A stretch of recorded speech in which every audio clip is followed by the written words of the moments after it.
Hello बच्चों, कैसे हो आप सभी? बढ़िया। ओके, तो बच्चों हम लोग पढ़े थे कक्षा 9 विज्ञान अध्याय 2। बच्चों इस अध्याय में हम लोगों ने 2 पार्ट कंप्लीट कर लिया है, ये पार्ट तीसरा है। ठीक है, तो चलिए इस पार्ट को स्टार्ट करते हैं, देखते हैं क्या है पहला टॉपिक। तो आप लोग कॉपी पेन लेके तैयार हो चाहिए। ठीक है, और डालिए हेडिंग पहला कि भौतिक तथा रासायनिक परिवर्तन। हेडिंग क्या डालेंगे? भौतिक तथा रासायनिक परिवर्तन, फिजिकल एंड केमिकल चेंज। ठीक है, चलिए आप 2 कॉलम बना लीजिएगा। एक कॉलम लिखिएगा भौतिक परिवर्तन और दूसरे कॉलम में क्या लिखेंगे? रासायनिक परिवर्तन। ठीक है, तो देखिए पहला अपन क्या कर रहा है, यह उत्क्रमणी अभिक्रिया है और यह क्या है? अनुत्क्रमणी। बच्चों उत्क्रमणी और अनुत्क्रमणी क्या होता है मैं बता रहा हूँ, पहले समझिए उत्क्रमणी क्या होता है। ऐसी अभिक्रियाएं जो दोनों दिशा में यानी अग्र दिशा में और पश्चिम दिशा में दोनों में चलती हैं, उसको हम लोग क्या कहते हैं? उत्क्रमणी अभिक्रिया। ठीक है, ऐसी अभिक्रियाएं जो दोनों दिशा में चलती हैं उसको हम लोग क्या कहते हैं? उत्क्रमणी अभिक्रिया। देखिए इसका चिन्ह कैसा होता है, इसका जो चिन्ह होता है वो ऐसे होता है। ठीक है, इसको हम लोग क्या कहते हैं? उत्क्रमणी अभिक्रिया। ठीक है, ये दोनों देखिए तीर क्या दिखा रहा है कि ये अभिक्रिया इधर भी चलेगी और इधर भी चलेगी। ठीक है, अग्र में भी चलेगी और पश्चिम में भी चलेगी, तो यह क्या होती है? उत्क्रमणी अभिक्रिया। ठीक है, या उत्क्रमणी परिवर्तन कह सकते हैं। इसमें क्या होता है? यह अनुत्क्रमणी होता है, ये केवल एक दिशा में चलेगा, अग्र दिशा में केवल। ठीक है, जैसे ये मान लीजिए, चलिए इसका एरो ऐसे होता है। ठीक है, ये एरो क्या बता रहा है कि अब क्रिया केवल अग्र दिशा में चलेगी, पश्चिम दिशा में नहीं चलेगी। ठीक है, तो ये होता है अनुत्क्रमणी और ये होता है उत्क्रमणी।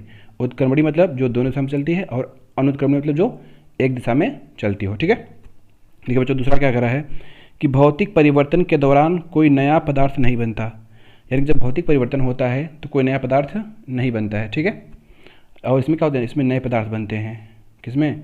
रासायनिक परिवर्तन में। ठीक है, जैसे जब दूध को जमा देते हैं तो क्या बन जाता है? दही बन जाता है ना, तो वो नया पदार्थ हो जाता है इस तरीके से। ठीक है, इसमें देखिए कि बहुत कम मात्रा में ऊष्मी अथवा प्रकाश की ऊर्जा ली या निकाली जाती है।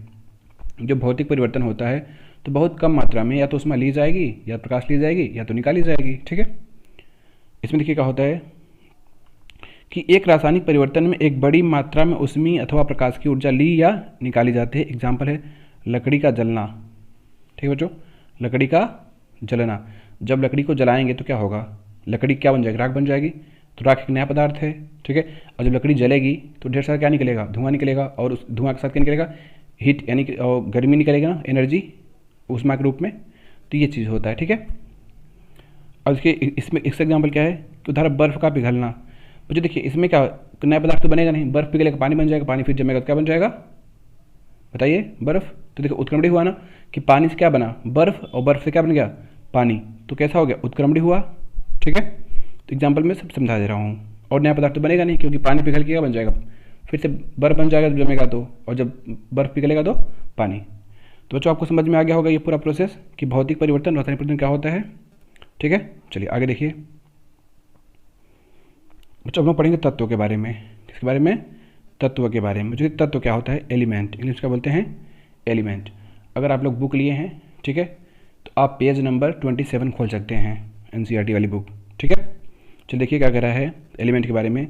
एक शुद्ध पदार्थ जिसे न तो साधारण पदार्थों में तोड़ा जा सके और न ही किसी ज्ञात भौतिक व रासायनिक क्रिया द्वारा दो से अधिक साधारण पदार्थों में बनाया जा सके, उसे तत्व कहते हैं। बच्चों देखिए इसका मतलब क्या हो, बहुत ही अच्छी चीज़ लिखा हुआ है इसमें कि एक ऐसा शुद्ध पदार्थ जिसको किसी में तोड़ा ना जा सके। जैसे मान लीजिए आप एग्जांपल ले लीजिए लोहा। आप लोहे को अगर तोड़ेंगे, एकदम छोटा छोटा करते जाएंगे तो वो लोहा ही रहेगा। ऐसा नहीं कि वो सोना बन जाएगा, चांदी बन जाएगा, वो क्या रहेगा? लोहा ही रहेगा, आप कितना भी छोटा कर लीजिए। ठीक है, और क्या करा है, किसी भी भौतिक या रासायनिक क्रिया द्वारा उसको साधारण पदार्थों में नहीं किया जा सकता। मतलब जैसे ऐसे नहीं कि अगर लोहा है तो उसको भौतिक परिवर्तन करके या रासायनिक परिवर्तन करके उसको दूसरा कुछ बना दिया जाए। ठीक है ना, उसे क्या कहते हैं? उसे तत्व कहते हैं। तत्व एक ही प्रकार के पदार्थ से बने होते हैं, चाहे वो कोई भी हो। ठीक है, एग्जाम्पल लोहा ले लीजिए, सोडियम ले लीजिए, जितने भी तत्व होते हैं आपके और सारणी में, ठीक है, वो सब क्या हैं? एक शुद्ध एक पदार्थ से बने होंगे। आप अगर हाइड्रोजन की बात करेंगे तो हाइड्रोजन केवल हाइड्रोजन से ही बना होगा। ठीक है, अगर हम लोग गोल्ड की बात करेंगे तो गोल्ड केवल गोल्ड से बना होगा। ठीक है, तभी वो तत्व होता है। ठीक है, चलिए आगे देखिए, तत्व समझ गए बच्चों? ठीक है, चलिए आगे देखिएगा। देखिए ये क्या कह रहा है, अब इसको थोड़ा डायग्राम के माध्यम से हम समझेंगे। ठीक है, देखिए बच्चों क्या कह रहा है कि तत्व एक ही प्रकार के अणुओं से क्या होते हैं? मिलकर बने होते हैं। अगर हाइड्रोजन है तो अगर ढेर सारा हाइड्रोजन है तो उसमें सब क्या होंगे, सब हाइड्रोजन के अणु होंगे। अगर नाइट्रोजन है तो सब नाइट्रोजन के अणु होंगे, ठीक है। तो कह रहे तत्व के प्रकार, बच्चों तत्व के प्रकार, देखिए तत्व 3 प्रकार के होते हैं मुख्यतः। पहला कौन सा है, आपका धातु है, इंग्लिश में को मेटल्स कहते हैं, ठीक है। दूसरा अधातु है यानी कि नॉन मेटल कहेंगे। तीसरा क्या है, उपधातु यानी कि इसको मेटलाइट्स कहेंगे, ठीक है। तो धातु, अधातु और उपधातु, मेटल, नॉन मेटल, मेटलाइट्स, ठीक है। चलिए अब तीनों को हम लोग बारी बारी से पढ़ते हैं कि धातु किसे कहेंगे, अधातु क्या होती हैं और उपधातु क्या होती हैं, ठीक है बच्चों। चलिए देखिए आपको समझ में आ रहा होगा, आई होप ये, ठीक है। देखिए धातु की बात कर रहे हैं, ये धातु है, ये अधातु है और ये क्या है, ये आपके उपधातु हैं, ठीक है बच्चों। देखिए क्या कह रहा है कि जो धातु होती हैं वो चमकदार होती हैं, कैसी होती हैं, चमकदार होती हैं, ठीक है। और जो अधातुएं होती हैं वो कैसी होती हैं, चमकदार नहीं होती हैं, ठीक है। जैसे अगर बात करते हैं आप लोहा ले लीजिए, एल्युमिनियम ले लीजिए, ये सब चमकदार होती है, सोना हो गया, चांदी हो गया, तो चमकदार होती हैं। अगर वही हम लोग ले लेते हैं अधातु, लकड़ी ले लेते हैं, प्लास्टिक ले लेते हैं, ठीक है, और सैंड वगैरह ले लेते हैं, बालू वगैरह, मिट्टी वगैरह, तो ये क्या हैं, ये आपके अधातु हैं, तो ये चमकदार नहीं है, ठीक है। और उपधातु देखिएगा होता है इन दोनों के बीच का गुण उसमें पाया जाता है। देखिएगा ऐसे तत्व धातु और अधातु के बीच के गुणों को दर्शाते हैं, यानी कि इनमें जो होगा, जो धातु में होगा, जो अधातु में होगा, इन दोनों के बीच वाला होगा ये, ठीक है ना, कौन, उपधातु, ठीक है। देखिए दूसरा पॉइंट क्या कर रहा है कि अघातवर्ध होती हैं, तन्य होती हैं, अर्थात धातुओं को खींचकर तार बनाया जा सकता है। बच्चों देखते हैं कि अगर मोटे मोटे तार को पिघला करके उसको एकदम लंबा खींच दिया जाता है, ठीक है, और सबसे अधिक तन्यता होती है सोने में, ठीक है। तो मतलब इनको आघात मतलब होता है कि चोट पहुँचाकर हम पतला कर सकते हैं, पीट सकते हैं, ठीक है, और खींच करके धातुओं को लंबा कर सकते हैं, लेकिन ऐसे अधातुओं में नहीं होता है। क्या आप लकड़ी को खींच के बड़ा कर सकते हैं, नहीं हो सकता, ठीक है ना। आगे देखिए अघातवर्ता नहीं होती हैं, तन्य नहीं होती हैं, भंगूर होती हैं। बच्चों भंगूर, लंगूर नहीं, ठीक है। भंगूर का मतलब होता है कि अगर आप थोड़ा सा इस पर दाब लगाएंगे तो वो चटक जाएगी शीशे की तरह। जैसे शीशा है आपका, ये अधातु है, तो इसकी तरह वो क्या होता है, टूट जाती हैं, ठीक है। जैसे चीनी मिट्टी के बर्तन होते हैं, कांच की ग्लास होती हैं, तो जैसे आप करेंगे तो क्या वो टूट जाती हैं, ठीक है। तो उसको हम लोग कहते हैं भंगूर। इनमें क्या होगा, वही बीच वाला गुण होगा। इसमें देखिए क्या कर रहा है, अगला पॉइंट देखिएगा कि सोनोरस या ध्वनिक होती हैं, मतलब इस जो आवाज़ होती है इनकी, अगर इन पर इसको पीटेंगे तो इसमें एक अलग प्रकार की ध्वनि उत्पन्न होती है, ठीक है। अर्थात जब धातुओं को किसी वस्तु से मारा जाता है तो ध्वनि पैदा होती है। आप लोग देखे होंगे, ठीक है, आपके स्कूल में एक बेल लगती होगी, एक बेल घंटी होती है बेल, उसमें कुछ किसी लोहे की या फिर किसी भी चीज़ से पीटा जाता है तो कैसी आवाज़ निकलती है, पूरे स्कूल ग्राउंड में सुनाई देता है, ठीक है। कि अगर वही आप लकड़ी में पीटेंगे तो इतनी आवाज़ नहीं आएगी, ठीक है। इसमें क्या है, सोनरस नहीं होता है, मतलब जो ध्वनि होती है वो पैदा नहीं होती है, ठीक है। जो सोनरस का मतलब होता है एक तरीके से झंझनाहट, ठीक है। चलिए अगला पॉइंट देखिएगा, इसमें क्या होगा, भाई बीच वाला होगा, ठीक है। चलिए इसमें देखिएगा चौथा पॉइंट क्या कह रहा है कि ये उष्मा तथा विद्युत के सुचालक होती हैं। मतलब जो धातुएं जो होती हैं इसमें उष्मा और विद्युत प्रवाहित होता है। अर्थात अगर एक कोई धातु है, जैसे मान लीजिए आप लोहा ले लीजिए, उसके एक सिरे पर को गर्म कीजिए, दूसरा सिरा अपने आप गर्म हो जाएगा, ठीक है।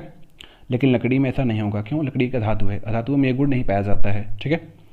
आगे क्या कर रहा है, और विद्युत की सुचालक होती हैं, अगर उसमें इलेक्ट्रिसिटी भी क्या होती है, फ्लो होती है, ठीक है। जैसे आपके घर में जो तार होते हैं, वायरिंग होते हैं, तो देखिए तार में क्या होता है, एक साइड से हम लोग लाइट प्लग में लगाते हैं बोर्ड में, और दूसरी साइड जो भी हमारा ट्यूब होता है, एलईडी होता है, या फिर जो भी चीज़ें होती हैं वो चलने लगती हैं, जलने लगती हैं, क्यों, क्योंकि उसमें इलेक्ट्रिसिटी क्या होती है, फ्लो होती है, ठीक है। एग्जाम्पल लीजिए सोना, लोहा और इत्यादि, ठीक है, चांदी वगैरह ढेर सारी चीज़ें होती हैं, तो ये सब क्या हैं, ये सब धातुएं हैं, ठीक है। इसमें कुचालक हैं सिवाय ग्रेफाइट और ऑक्सीजन फास्फोरस को छोड़ करके। बच्चों देखिए ये कुचालक होती हैं, लेकिन इसमें कुछ भी अपवाद होते हैं, जैसे आपकी ग्रेफाइट हो गई और ऑक्सीजन, इसको आप छोड़ दीजिए, आप ग्रेफाइट को लीजिए। जो ग्रेफाइट यानी जो आपकी पेंसिल होती है उसकी जो लीड होती है, ठीक है ना, वो ग्रेफाइट की बनी होती है। वो क्या होती है कि उसमें विद्युत प्रवाहित होता है, बट वो क्या है, वो आपकी क्या है, अधातु है। विद्युत प्रवाहित क्यों होता है तो मैं आपको बता दे रहा हूँ सिंपल सा, देखिए मैं ज़्यादा डीप में नहीं जा रहा हूँ, बस ऐसे बेसिक जानकारी दे रहा हूँ कि उसकी जो स्ट्रक्चर होती है वो लेयर बाय लेयर होती है, ठीक है, यानी कि परत के ऊपर परत होती है। ठीक है। तो उन्हीं परत के बीच में क्या होते हैं, मुक्त इलेक्ट्रॉन पाए जाते हैं, जिसके कारण क्या होते हैं उसमें इलेक्ट्रिसिटी क्या होती है, फ्लो होती है। ठीक है। चलिए इसमें क्या कर रहा है कि बोरान, सिलिकॉन और जर्मेनियम क्या होते हैं, विद्युत के सुचालक होते हैं, बाकी सब क्या होंगे, कुचालक होंगे। ठीक है बच्चों। चलिए आपको ये समझ में आ गया। ठीक है। और जो एक पॉइंट पढ़ा था आपको यहाँ पे, देखिए ये वाला, कि धातुएं क्या होती है, चमकदार होती हैं और धातुएं क्या होती हैं, चमकदार नहीं होती। इसमें भी एक अपवाद है कि जो आपका आयोडीन होता है, जो नमक होता है, ठीक है, वो कैसी होती हैं, वो होती हैं, जो आयोडीन होता है वो चमकदार होता है, फिर भी वो क्या है, वो तो धातु है ना आयोडीन, क्योंकि इसमें इलेक्ट्रिसिटी नहीं फ्लो होगा। ठीक है। और हीट एनर्जी भी नहीं फ्लो होगा उसमें, तो आपको इसको याद रखिएगा, अधातु। ठीक है। चलिए आगे देखिएगा। चलिए बच्चों अब हम लोग पढ़ेंगे अंतर। देखिए ये अंतर पढ़ेंगे हम लोग किसमें, डाली हेडिंग, मिश्रण तथा यौगिक में अंतर। क्या अंतर होता है मिश्रण और यौगिक में। अगर आप लोग बुक लिए हैं तो पेज नंबर 29 खोल सकते हैं। ठीक है। तो चलिए देखिए क्या कह रहा है कि difference between mixer and compound. बच्चों मिक्सर में होता है मिश्रण और कंपाउंड मतलब यौगिक। ठीक है। तो डाली हेडिंग, एक साइड डालेंगे आप मिश्रण, एक साइड क्या डालेंगे, यौगिक, यानी कि मिक्सर और कंपाउंड। ठीक है बच्चों। अब देखिए इसमें पहला पॉइंट देखिए कि तत्व या यौगिक केवल मिश्रण बनाने के लिए मिलते हैं। बच्चों देखिए जो तत्व या यौगिक होते हैं, अगर उनको हम लोग आपस में मिलाएंगे, ठीक है ना, तो क्या बनेगा, केवल यौगिक बनेगा। ठीक है। वो आपस में रासायनिक क्रिया नहीं करेंगे। ठीक है। लेकिन इसमें देखिए क्या कर रहा है, यौगिक में एक पदार्थ क्रिया करके नए पदार्थ का निर्माण करते हैं, यानी जो पदार्थ होता है वो आपस में रासायनिक क्रिया करेंगे और नए पदार्थ का निर्माण करते हैं, तो वो तो होते हैं यौगिक। यौगिक में क्या होगा कि मान लीजिए दो पदार्थ मिलेंगे। ठीक है। जैसे आप मान लीजिए कि हाइड्रोजन मिला और ऑक्सीजन मिला, हाइड्रोजन और ऑक्सीजन मिला और मिलकर क्या बना लिया, जल बना लिया। तो जल एक नया यौगिक है ना, तो जल को हम लोग यौगिक कहेंगे। लेकिन अगर वही हाइड्रोजन और ऑक्सीजन मिलते हैं और क्रिया करते हैं और क्रिया करने के बाद कोई नया पदार्थ नहीं बनता, ठीक है, तो हम लोग कहते हैं ये क्या बन गया है, ये बन गया आपका मिश्रण बन गया है। जैसे अगर हम लोग चीनी और पानी को मिलाते हैं तो क्या कोई नया पदार्थ बनता है, नहीं, वो विलयन बनता है। ठीक है ना, क्या होता है, वो विलयन, वो मिश्रण होता है चीनी पानी का। ठीक है। तो समझ में गए होंगे। दूसरा पॉइंट देखिए, कोई नया पदार्थ नहीं बनता, किसमें, मिश्रण में। क्या जब आप चीनी और पानी को घोल के मिलाते हैं, शरबत बनाते हैं, तो क्या नया बन जाता है, नहीं, वो केवल विलयन रहता है। ठीक है। आप उसको आसानी से अलग भी कर सकते हैं, चीनी को अलग कर लीजिए, पानी को अलग। ठीक है। चलिए तो जो देखिए दूसरा पॉइंट देखिएगा, दूसरा पॉइंट क्या कह रहा है कि किसी नए पदार्थ का निर्माण नहीं करते हैं। मिश्रण जब बनता है तो किसी नए पदार्थ का निर्माण नहीं होता है। मिश्रण में किसी भी कोई भी न्यू प्रोडक्ट नहीं बनता। ठीक है। संगठन परिवर्तन होता है, जो उनकी संरचनाएं होती हैं बस वो परिवर्तित हो जाती हैं। ठीक है। नए पदार्थ का संगठन सदैव अस्थायी होता है, इसमें नया पदार्थ बनता है यौगिक में 100%। अपने द्रव्यमान के अनुसार एक निश्चित अनुपात में ही एक साथ मिलते हैं। बच्चों ये भी बहुत ज़रूरी है कि जब यौगिक बनेगा तो उनका एक निश्चित अनुपात होगा, उसी अनुपात में क्या करेंगे, वो लोग मिलेंगे, अन्यथा नहीं बनेगा। ठीक है। जैसे अगर हम लोग जल की बात करते हैं तो 1:2 में मिलता है। ठीक है। यानी कि होता क्या है कि 2 अणु आपके हाइड्रोजन के होते हैं और 1 अणु किसका होता है, ऑक्सीजन का। तो यही होता है फार्मूला ना कि H2O। तो 2 अणु किसके लिए हैं, हाइड्रोजन के, और 1 अणु किसके हैं, ऑक्सीजन के। तब आपका क्या बनता है, जल।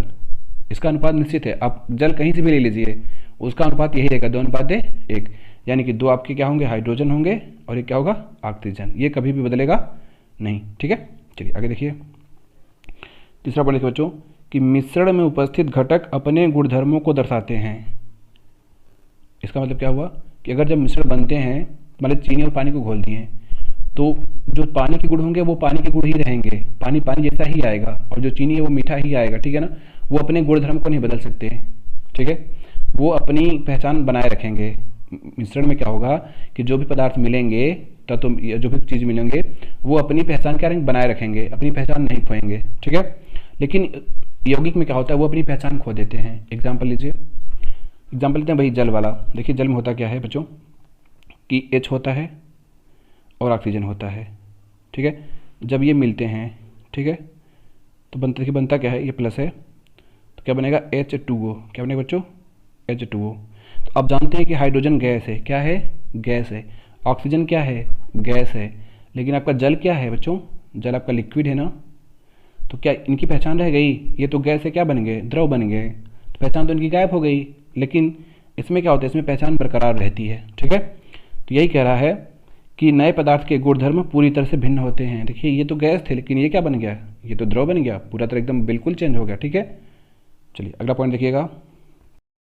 देखिए बच्चों, अब चौथा देखिएगा कि घटकों को भौतिक विधियों द्वारा सुगमता से पृथक किया जा सकता है, मतलब इनको भौतिक प्रक्रम द्वारा आसानी से अलग किया जा सकता है, ठीक है। जैसे चीनी पानी अगर मिला हुआ है तो क्रिस्टलाइजेशन के तरीके से हम करके क्या कर सकते हैं, उसको अलग कर सकते हैं, ठीक है। इसमें क्या कर रहा है कि घटकों को केवल रासायनिक या वैद्युत रासायनिक प्रक्रिया द्वारा ही पृथक किया जा सकता है, मतलब इसमें या तो रासायनिक प्रक्रिया होगा या वैद्युत अपघटन के द्वारा, ठीक है। इसी तरीके से हम लोग अगर अलग करेंगे, ठीक है।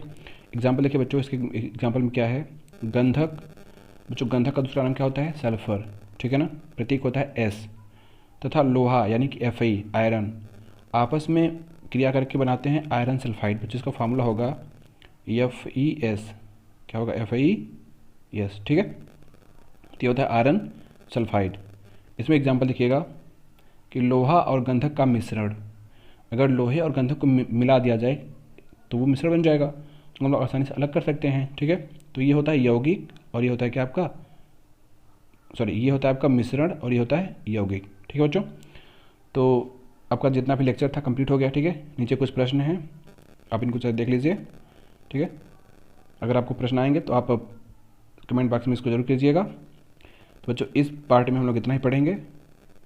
अब हम लोग अगले पार्ट से क्या करेंगे, इनके जितने भी प्रश्न हैं, ठीक है, ये सारे प्रश्न और इसके अलावा जो भी अभ्यास प्रश्न हैं वो सभी प्रश्न हम लोग करेंगे, ठीक है।